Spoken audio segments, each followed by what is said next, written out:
I'd like to welcome everyone here this morning to our police board meeting, and any of the public that may be listening in. For those of you that don't remember me, I used to be the mayor of North Stormont, and as deputy chair, I'm happy to fill in with Councillor McGillis, tied up hopefully somewhere on a sunny island. So anyway, we'll have a motion to approve the agenda, please. Sorry?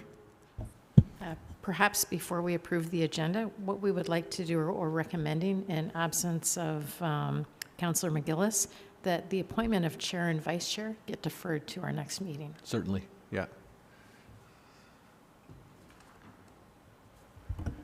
Kim, please. All right, the motion to approve the agenda, it will require a mover and seconder, and reads that the agenda be approved as amended.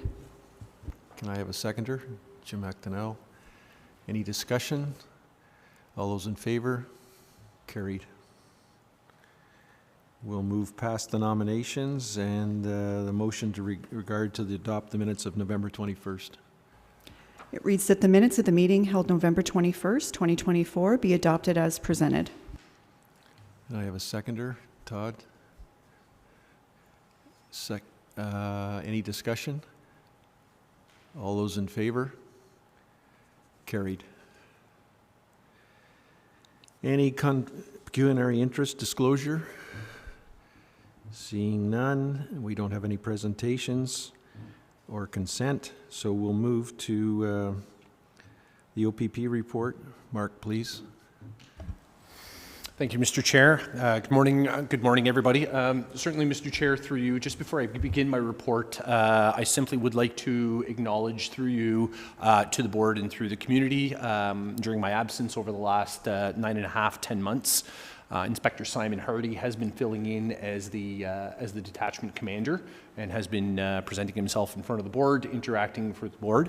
I certainly would like to acknowledge and thank Simon for the incredible work that he has done to continue supporting public safety throughout the community and just the growth that he has provided the detachment. So thanking Simon in his absence very much for everything that he has done. He's been a fantastic asset, not just for the community, but for the detachment as a whole. So, yeah, thank you. Good comments. Thank you, Mr. Chair.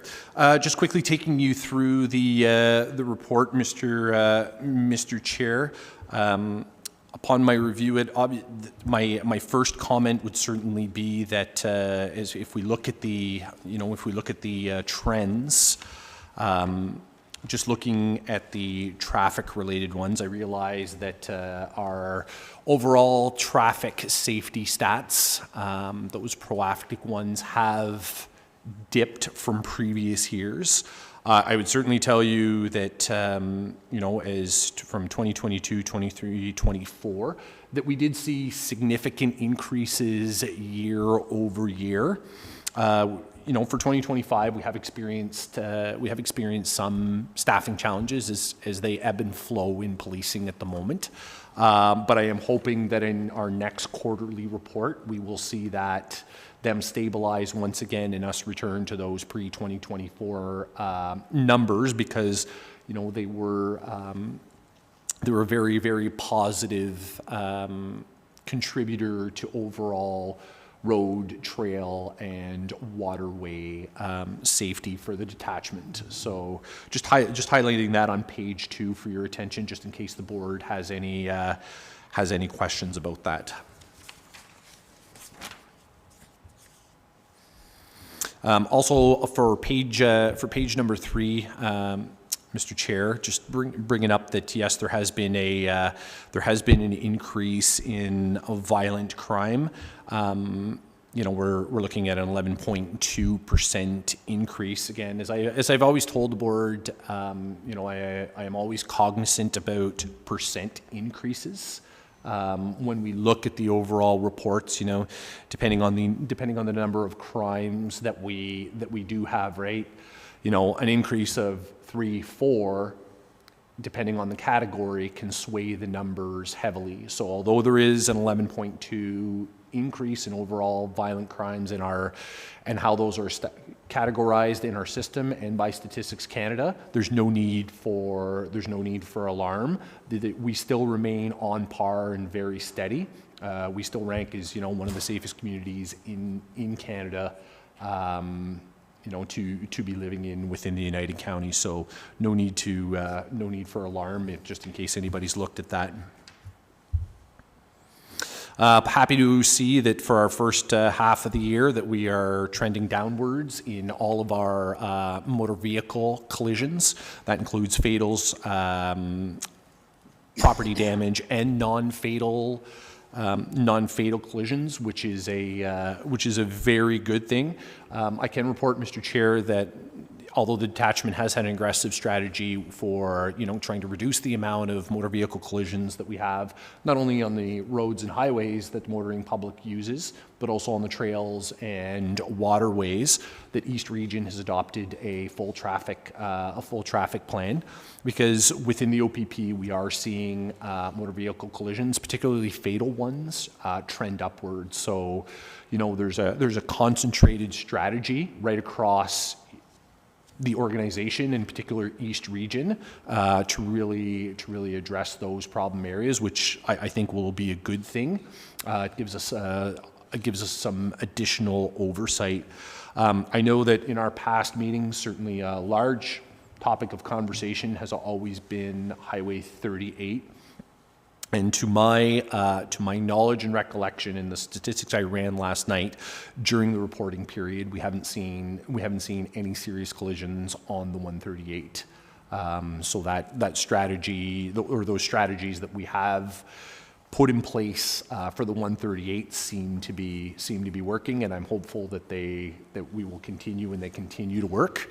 I know the roundabout we're getting there. It's almost done. So that problem intersection, hopefully, once people figure out how to use a roundabout properly, will significantly, help not only with the traffic flow, but also will reduce, collisions in that overall intersection. And we will keep doing what we can to educate the public on Highway 138.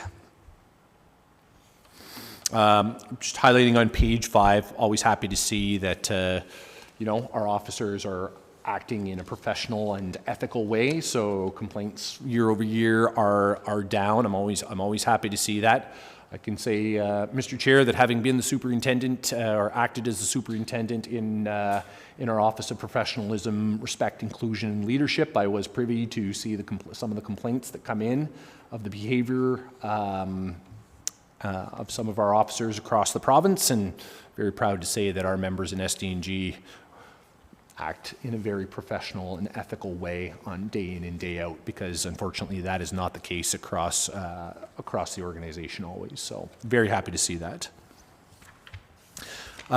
Within the report, Mr. Chair, there is nothing else that I would like to highlight at this time. Pending any at least for that section of the statistical report, just pending any questions from yourself or from any members of the board. Do we have any questions for the sergeant? I would like to sort of provide one, and I'm not sure this is the appropriate time in the agenda, but given the excitement being generated in regards to some of the border issues that are in the press on a regular basis, are those activities going to provide more of a drain on our resources in SDG, or is everything comfortable as far as your vision of the future and how this is going to be addressed? Thank you for your question, Mr. Chair. And so to answer the first question very directly, no, it will not be a drain on the resources from the detachment. We obviously have a very large patrol area. We have in the OPP, we share the largest, of any detachment, we share the largest border, international section of border. The OPP does have a very robust strategy through the province of Ontario that the Premier has committed to doing. There is a very robust strategy to increase our proactive border enforcement activities, but those will not draw on the resources of any detachment. There are other strategies that are being employed, and some of those strategies, Mr. Chair, do include overtime. However, that overtime is directly related back to the province. It will not be billed back to the municipalities. Thank you. Any further questions for Mark? Seeing none, we'll have the motion then, please, Kim. Thank you. It requires a mover and a seconder and reads that the OPP report for January to February 2025 be received for information purposes. Can I have a mover, please, Martin, and a seconder, Jim? Any further discussion? All those in favor? Carried. The community initiatives items then, Mark, if you want to proceed with that. Yes, thank you, Mr. Chair. There are two items for the community items. I don't know through you, Madam Clerk. Do we want to separate them, or are they one? I have the motion through you, Mr. Chair, framed as one approval. So if you want to speak to both initiatives, and then they can deliberate. Fantastic. Thank you. Thank you. So, Mr. Chair, the first initiative is obviously we are in extremely close proximity to the Mohawk territory of Akwesasne. Our working relationship is very, very strong with the MCA and with AMPS. And although we do for every new officer that comes to the area, we do have in-house training where we invite somebody from the community to come and speak to our officers. We do recognize that the biggest changing demographic in our detachment right now is an age one. And we are not always attracting local officers or newer officers that are local. So we recognize the importance of certainly having culturally sensitive awareness training, and that the Akwesasne or the Native North American Training College could really assist our new officers in really providing an in-depth training to those officers to really understand, the history that the Indigenous peoples, particularly those in Akwesasne, have gone through, since colonialism began. It's very, very important to us, and I feel that it should be. Because it's a very, very important relationship, and that's something we really want to be able to provide to our officers. And this is something that the college specializes in, and we just think that it would be a very good investment in the learning and development of our officers, and really connecting them with the greater community that they serve. That would be the first item, sir. The second item is an SDG OPP wellness night. So I'm sure, as has been published on many occasions, the health and wellness of police officers in general, but of the OPP has come into light, and we are often looking for creative and innovative ways to support our members, support their families, develop resiliency, and ensure that all of our officers are aware of all of the support services that are available for them, regardless of the challenges they may be experiencing. And certainly, we other detachments have held this type of event where there has been a location reserved with, snacks and food, but we've also had multiple different guest speakers come in that really can speak to some of the challenges that not only the officers go to, but this is particularly for their families as well. Because we understand that, we understand the professional challenges that we face as police officers and the things that we see. But what we often see is that is only a small part of it. It's when it starts to creep into your personal life and it starts to affect your family life and everything else. And these wellness and resiliency nights really speak to that. That's why we don't just fill the room with a bunch of police officers. We invite, the spouses to come. I know my spouse is has been to one of these evenings up at the Upper Ottawa Valley Detachment, and she had no idea the resources that were available to her to not only support, me, but also support Natalie and the kids. And this is something we really want to make sure that our officers are about. The staff and I can and the sergeants and our team in the OPP can really, provide the information, but it's not until it's right out there and people are hearing from those subject matter experts and also people that have been through some challenges and have reached out to those services that it really gets understood. So it's really, the funds would be really applied for that. And it's something that Staff Sergeant Lamontang and Acting Staff Sergeant Turcott are working on with a working group to have that wellness and resiliency night for our patrol officers and their families. Kim, if you will.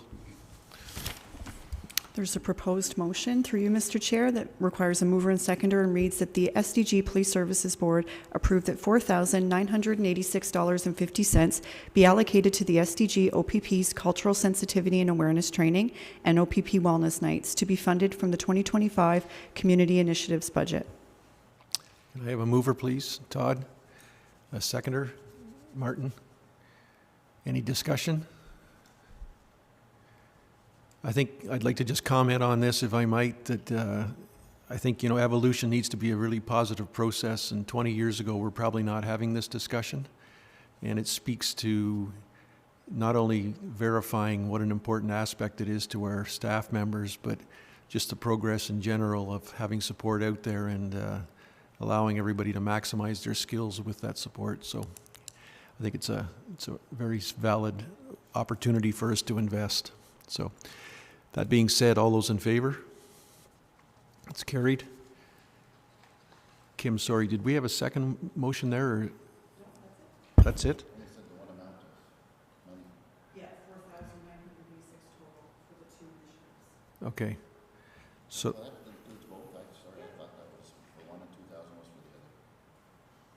2968. so we'll move along to the security alarm bylaw, please. Thank you. Through you, Mr. Chair, just a quick update. We've brought forward a very simple housekeeping bylaw update for the county's security alarm bylaw for the false alarm program here at the county that we have administered since 2002 now. It's been quite some time. Very successful program administered by our part-time false alarm coordinator, Steve Perkins. He does an excellent job. So as per the new legislation that came in effect on April 1st, we just wanted to update the preamble of the bylaw to bring it in line, remove references to the old act, the Police Services Act, and put in references to the Community Safety and Policing Act. Thank you. So I'll have a mover, please. Jim, and a seconder. Martin. Any further discussion on this?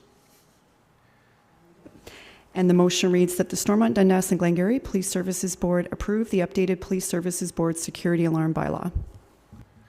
So sorry, I got that backwards. So anyway, you have a mover and a seconder. Are we in agreement that this is, okay.